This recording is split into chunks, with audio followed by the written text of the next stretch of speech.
திண்டுக்கல் நாகர்கோவிலுக்கு மே 5 முதல் சிறப்பு ரயில் இயக்கப்பட்டுள்ளது. இது குறித்து மதுரை கோட்ட ரயில்வே மேலாளர் அலுவலகம் வெளியிட்ட செய்திக்குறிப்பில், திண்டுக்கல் நாகர்கோவில் இடையே மே 5ஆம் தேதி முதல் மே 31ஆம் தேதி வரை புதன், வியாழன் தவிர சிறப்பு ரயில் இயக்கப்படுகிறது. திண்டுக்கல் ரயில் நிலையத்திலிருந்து பிற்பகல் 3:45 மணிக்கு புறப்படும் இந்த ரயில் இரவு 9:05 மணிக்கு நாகர்கோவில் சென்றடையும்.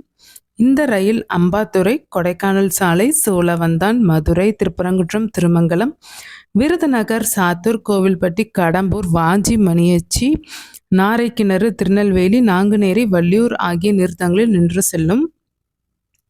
ரயில்வே பராமரிப்பு பணிகள் காரணமாக கோவை நாகர்கோவில் ரயில் பகுதியாக ரத்து செய்யப்பட்டதால் ஏற்படும் கூட்ட நெரிசலை சமாளிக்கும் வகையில் இந்த சிறப்பு ரயில் இயக்கப்படுகிறது.